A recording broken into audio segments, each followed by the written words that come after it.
ይህች የምትመለከቷት ሴት በኤሌክትሪክ ወንበር ላይ ህይወቷን ልታጣ ስትል ከመሞቷ በፊት የተናገረችው ነገር ሁሉንም ሰው አስደነገጠ። የተናገረችው የምታውቀው ነገር ሙሉ ዓለምን ሊለውጥ የሚችል ነገር ነው። ሊዛ ገና ወጣት ዕድሜዋ የምትገኝ ቆንጆ ሴት ነች። ተስፋ እንደ ነፃነት የራቀበት ስፍራ ውስጥ ራሷን አገኘች። በብቸኝነት እስር ቤት ውስጥ ታስራለች። የታዋቂውን ዳኛ ኦርላንዶ የ5 ዓመት ልጅ የሆነችውን ቤላን በማፈንና በመግደል ተከሳ የከተማውን ትኩረት የሳበ ፍርድ ሂደት ውስጥ ቀርባለች። ሴትየዋ የሞት ፍርድ ሊፈረድባት የሚችልበት እድል ብቻ ሳይሆን ከህዝቡም የማያቋርጥ ፍርድ ይወረወርባታል። የመገናኛ ብዙሃን ዘገባዎች አያቋርጡም። ገና የፍርድ ሂደቱ ሳይጠናቀቅ እንደ ጭራቅ አድርገው ስለዋት ነበር። የከተማው ሰዎች ለትንሿ ቤላ ፍትህ ተጠምተዋል። ሊዛን የፍርሃታቸውና የጥላቻቸው መገለጫ አድርገዋታል። ለጥርጣሬ ወይም ለምህረት ቦታ አይሰጡም። ይሁን እንጂ ህዝቡ እሷ እንዲፈረድባት ቢጮህም ታሳሪዋ ግን በሚያስገርም ሁኔታ የተረጋጋች ነበረች። ጠበቃዋ እንኳን ሊፈታው ያልቻለው እንቆቅልሽ የያዘች ይመስል ነበር። ለምን ምንም አትናገሪም? ለምንስ ራስሽን አትከላከይም? ብትተባበሪም ልንደራደርልሽ እንችላለን አላት ጠበቃዋ ግራ ተጋብቶ። የደንበኛው ግትርነትና ዝምታ ሊገባው አልቻለም። የምለው ነገር ምንም ለውጥ አያመጣም፣ ምርጫቸውን አድርገዋል ብላ ሊዛ በተረጋጋ ሁኔታ መለሰችለት። አይኖቿ በቀዝቃዛው ክፍሏ ግድግዳ ላይ ባለ ሩቅ ቦታ ላይ ተተክሏል። ድምጿ ጠንካራ ቢሆንም የብዙ ዓመታት መከራን ሸክም ይዞ ነበር። እስር ላይ ያለችው የ32 ዓመቷ ሴት ቀናቶቿን በጥልቅ ሐዘን ትገፋለች። ግን ደግሞ ተስፋ የቆረጠችበትን ሁኔታ በሚቃወም ክብርም ትኖር ነበር። ምንም እንኳን ልትገደል ብትቃረብም ፍርሃትና ተስፋ ቢስነት እንዳይቆጣጠራት በፍጹም ፍቃደኛ አልሆነችም። እውነት የቀራት ብቸኛ ታማኝ ጓደኛዋ እንደሆነች በጥብቅ ታምንም ነበር። ልትገደል በነበረችበት ዋዜማ አንድ ቄስ ሊዛን የመጨረሻ ኑዛዜዋ እንድታደርግ እድሉን ሰጣት። ለብዙዎች እንደዚህ ያለ ሁኔታ ውስጥ ያለ ስነ ስርዓት ነው። ግን ለእርሷ የቅርብ የሆነ ዕጣ ፈንታዋን የሚያስታውሳት ነገር ብቻ ነበር። ልጄ መናዘዝ ትፈልጊያለሽ? አሏት። አባቴ ዕጣ ፈንታዬን የሚለውጥ ምንም የምናገረው ነገር የለም። እውነት ከኔ ጋር ትሞታለች አለች በሐዘን ተሞልታ። ሌሊቱ ወህኒ ቤቱ ላይ ሲወርድ ሊዛ የመጨረሻዎቹን ሰዓታት በጥልቀት በማሰብ አሳለፈች። ስለ ስህተቶቿና ወደዚያ አሳዛኝ ጊዜ ስለመሯት ምርጫዎች አሰበች። ጉዞዋን ሙሉ በሙሉ የምታውቀው እሷና እርሷ ብቻ ነበረች። የብቸኝነት እስር ቤት ግድግዳዎቿ ላይ ለጭንቀቷ ዝምተኛ ምስክሮች። እየቀረበ ያለው ፍጻሜ እንደ ጨለማ ምልክት አድርገው ዙሪያዋን አጥበው ከበቧት ይመስላል። አዎ ይህ ፍጻሜ ይመስለኛል ብላ ቃተተች። እናም የመጨረሻ ቀኗን ልጋት ላይ ቆመች። በሕግ ብቻ ሳይሆን በመላው ከተማ ባለመረዳት በፍርሃት የተፈረደባት ምስኪን ሴት። በዚያ እንቆቅልሽ በሚመስል መረጋጋት ዕጣ ፈንታዋን ለመጋፈጥ ተዘጋጀች። ለምን የሞት ፍርድ እንደተፈረደባት የተሻለ እንድትረዱ ሁሉም ነገር የተከናወነው ከ5 ዓመት በፊት ነው። የሊዛ ጉዳይ ከተማውን አስደንግጧል። እናም የዳኛዋን ሴት ልጅ በማፈንና በመግደል አስከፊ ክስ ተመስርቶባታል። ስለተፈረደባት ሀገሩ ሙሉ ደነገጠ። ታሪኳ የተከለከለ ፍቅር፣ የበቀል ፍላጎትና የተበላሸ ፍትህ ውስብስብ ነበር። ዳኛ ኦርላንዶ ከእርሷ ጋር ግንኙነት እንደነበረው ክስ መስርታበታለች። እርሱ ግን ክሱን በብርቱ ክዷል። ክሱ ስሟን አጥልሽቶታል። ይሁን እንጂ ነገሮች በአሳዛኝ ሁኔታ ተለወጡ።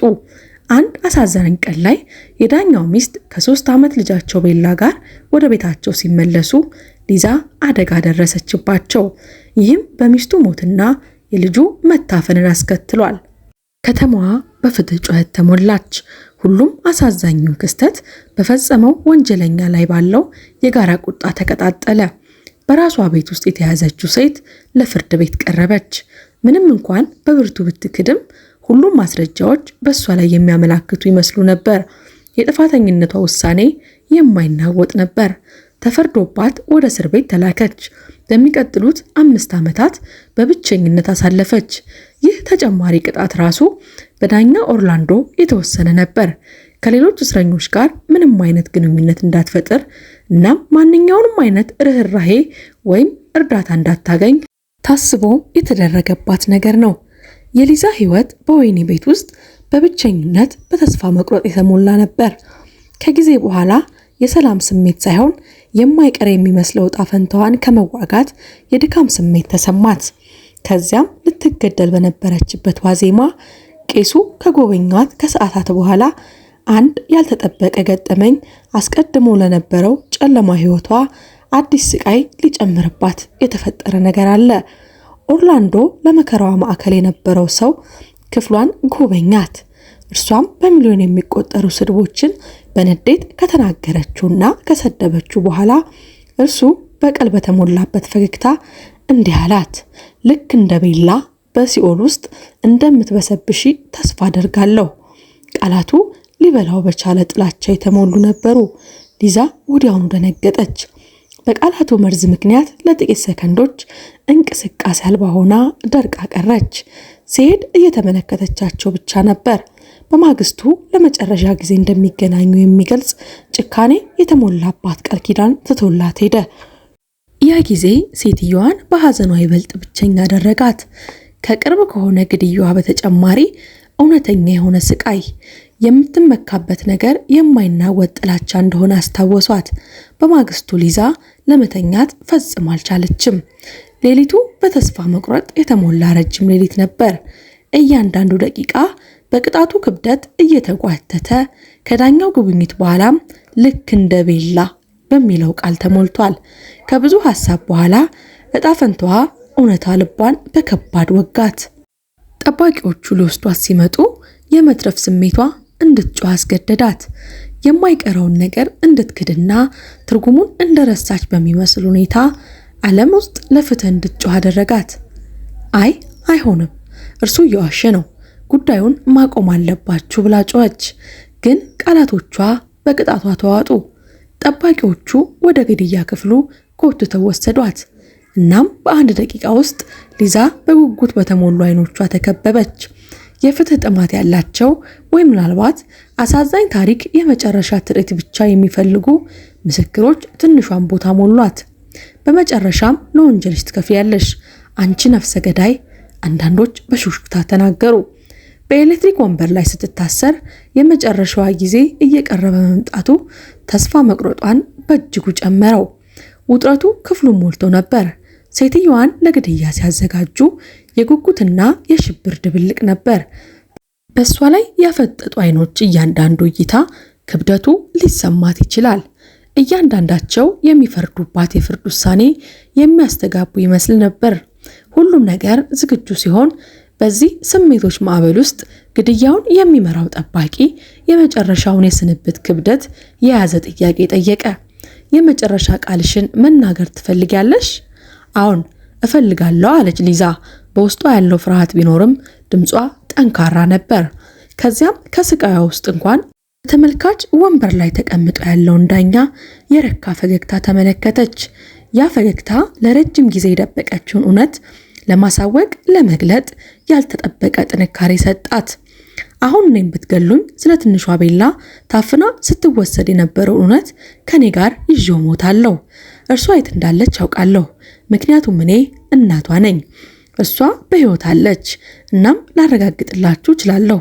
ያንን አታላይ ሰውዬ ስልኩን ውሰድበት ብላ ጮኸች። ቃላቷ እየጠነከረ ሄደ። ክፍሉ በአስደንጋጭ ዝምታ ውስጥ ገባና ሁሉም ወደ ኦርላንዶ ዞሩ። ጠበቆቿ ወዲያውኑ ግድያውን እንዲያቆሙ ጠየቁ። እሷም እውነቱን በመናገሯ በመጣባት ድንጋጤ እንቅስቃሴ አልባ ሆና ቀረች። ዳኛው ስልጣኑን ለማስጠበቅ እየሞከረ ወዲያውኑ ሊያጣጥላት ሞከረ። እጅ ሴትዮ እብድ ነች፣ ወንበሩን አሁን አብሩት ብሎ በቁጣ አዘዘ። ግን ተከሳሿ እንድትታፍን አልፈቀደችም። እርሷ ከአያቶች እርሻ ላይ መሆኗን ትክዳለህ ብላ ገጠመችው። ሰውየው ፍርሃቱን ዋጠው። በራስ መተማመኑ ፈራረሰ። ዳግም እብድ ነች ብሎ ከሳሳተና ለመሄድ ተነሳ። ይሁን እንጂ በአስደናቂ ሁኔታ የተፈጠረውን ነገር በመጋፈጥ አዲስ የችኮላ ስሜት እርምጃ የወሰዱት መርማሪዎች ጣልቃ ገቡ። እባክዎን ጌታዬ ቁጭ ብለው ስልክዎን ሊሰጡን ይገባል አለ አንዱ መኮንን። የኦርላንዶ ቁጣ እየገነፈለ ከማን ጋር እንደምትነጋገር ታውቃላችሁ? ላስራችሁ እችላለሁ ብሎ መለሰ። ነገር ግን የመከላከል ሙከራው የበለጠ ጥርጣሬን አሳደገ። ሊዛ በጥንቃቄ ከኤሌክትሪክ ወንበሩ ላይ ስትወርድ ዳኛውም ለጥንቃቄ ተያዘ። ውጭ ያለው ዓለም ዜናውን ተጽዕኖ በመቀበል ጀመረ። መገናኛ ብዙሃን በፍጥነት ሁሉንም ክንውኖች እየዘገቡ የተዘጋ መስሎ የነበረውን ጉዳይ በድጋሚ ከፈቱት። ግድያው ተሰርዞ ሊዛ የዓለም ትኩረት ማዕከል ሆነች። ሁሉም ሰው ከዚህ በፊት ታይቶ የማያውቀውን ውሳኔ ምክንያቶች ለመረዳት በእጅጉ ይጓጉ ነበር። በምርመራ ክፍሉ ውስጥ አየሩ ውጥረት የተሞላ ነበር። ያሉት ሁኔታዎች ከባድ ነበሩ። ታሳሪዋ በመጨረሻ ታሪኳን ለመናገር እድል አገኘች። የተከለከለ ፍቅር፣ ክህደትና እውነትን ለማግኘት የተደረገ ከባድ የፍለጋ ታሪክ ነበር። ዳኛው ለሕዝብ ካቀረበው ታሪክ ፍጹም የተለየ። ሴትየዋ በጠንካራ ድምፅ ገለጸች። ትንሿ ቤላ ከኦርላንዶ ጋር የነበራት ሚስጥራዊ የፍቅር ግንኙነት ፍሬ እንደሆነች ገለጸች። ኦርላንዶ መካን የሆነችው ሚስቱ ትቶ ከሊዛና ከልጃቸው ጋር ለመሆን ቃል ገብቶላት ነበር። ነገር ግን ቅሌት ይፈጥራል ብሎ በመፍራት ከሚስቱ ጋር ተሰዷል። ሚስቱና ሕፃኗ የራሳቸውን ልጆች ለመውለድ ባለመቻላቸው የቀረውን ክፍተት ለመሙላት ቤላን አሳድገናል ብለው አስመስለው ነበር። ዳኛውም ይህንን ሰምቶ መለሰ። ራስሽን ለመውቀስ ሲል የገዛ ሚስቴን ልጄን እገድላለሁ ብለሽ ታስቢያለሽ? ብሎ በምርመራው ወቅት ጠየቃት። ይህንን ከንቱ ነው፣ እርሷ እብድ ነች፣ አሁን እንድለቀቅ ጠይቃለሁ ብሎ ጮኸ። የትዕቢቱ አቋም የተጋለጠ የመጣውን ፍርሃት መደበቅ አልቻለም። ቤላ ያለችበትን እውነተኛ ስፍራ ሚስጥር ሆኖ ቀረ። ሊዛ እሱ እንዴት እንዳታለላል ለማወቅ ትንሽ ፍንጭ አገኘች። እስረኛዋ ወሳኝ ዝርዝርን ተናገረች። ሰውየው ጋር የነበራት የፍቅር ግንኙነት ትዝታ የልጃገረዷን አድራሻ ለመፍታት ቁልፍ ሆነ። ግንኙነት በነበረን ጊዜ የአያቶቹ ቤት ለመጎብኘት ሄድን። እኔን ረዳቱ እንደሆንኩ አርጎ አስተዋወቀኝ። እናም በዚያ እርሻ ላይ ለ3 ቀናት አሳለፍን። በጣም የራቀ ቦታ ነው። ሁሉም ነገር በዚያ ስላላቸው በፍጹም ወደ ከተማ ሄዱም። እኔ በቦታው መረጋጋትና የፀሐይ መጥለቂያ ደስ ብሎኝ ነበር። ግን ኦርላንዶ ቦታውን በጣም ይጠላው ነበር። እርሱ ሲኦል ብሎ ይጠራ የነበረው ቦታ ነው።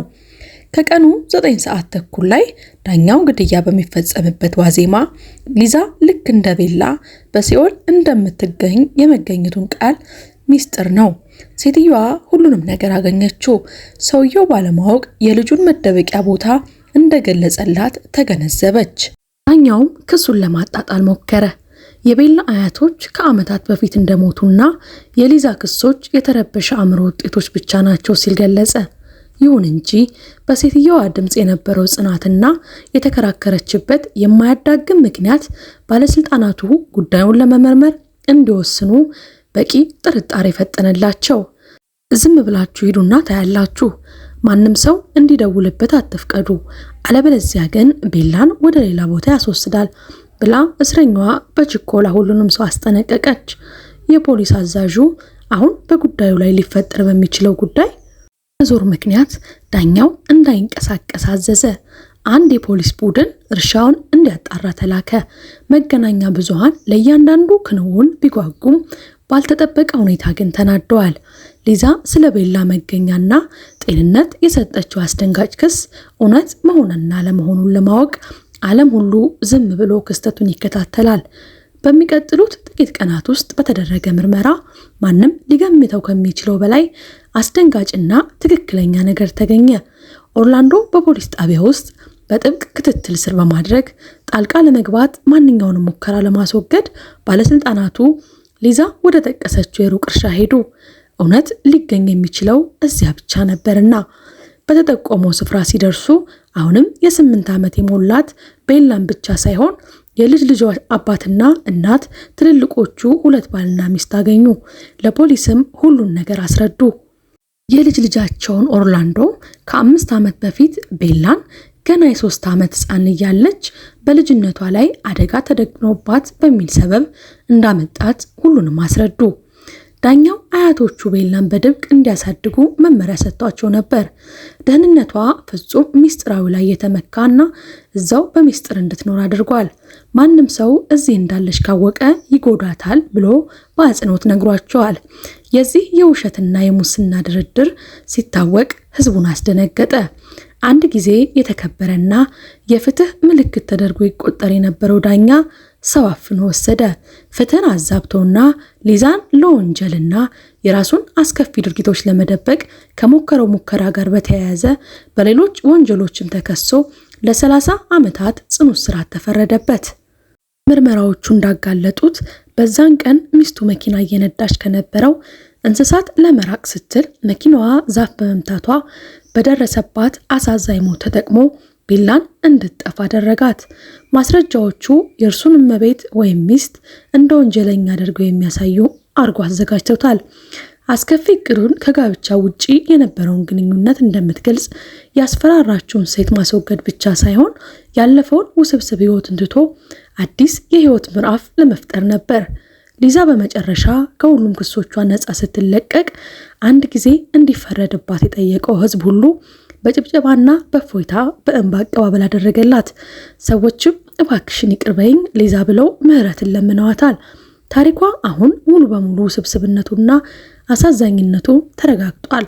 ብዙዎች እንዳሰቡት ወንጀለኛ ሳይሆን እስካሁን ከታዩት አስከፊ የፍትህ መጓደል ሰለባዎች አንዷ መሆኑን አሳይቶላታል። ልጄን ብቻ ነው የምፈልጋት ብላ ለጋዜጠኞች ተናገረች። ምንም እንኳን የህግ ድልና ስሟ ቢጸድቅም ከቤላ በግዳጅ መለያየቷ የመጣባት ህመም አሁንም ያንገላታታል። አሁን እውነት በመገለጡ ሊዛ ከልጇ ጋር ያላትን ግንኙነት እንደገና ለመገንባት የሚያስፈልጋትን ስሜታዊ ፈተና ለመጋፈጥ ተገደደች። ይህ የፈውስ ጉዞ ሁለቱም አብረው ለማለፍ አለባቸው። ከጥቂት ሳምንታት በኋላም እናትና ልጅ ለዓመታት ከግዳጅ መለያየትና መከራ በኋላ በመጨረሻም ተገናኙ። ሁለቱም አዲስ የህይወት ምዕራፍን በአንድነት ጀመሩ። አሁን የ8 ዓመት ልጅ የሆነችው ትንሿ ልጅ የራሷን ታሪክ በሙሉ ተረዳች። የእናቷን ድፍረት፣ ቅድመ ሁኔታ የሌለው ፍቅርና እርሷን ለመመለስ ያሳየችውን ትግል ተመለከተች። ሊዛ እንዳሰበችው ሳይሆን ትንሿ ልጅ እሷ እንደ እናቷ ብቻ ሳይሆን በጣም አስከፊ በሆነ ሁኔታ ውስጥ እንኳን ተስፋ ያልቆረጠች ደግ አድርጋ ተመለከተቻት። ለፍትህ ስህተት የሰጣቸው ካሳ ይዘው ወደ ከተማዋ ህይወታቸውን በጎዳና መከራ ትኩረት ከራቀችበት ወደ ገጠሩ ትንሽ ቤት ተዘዋወሩ።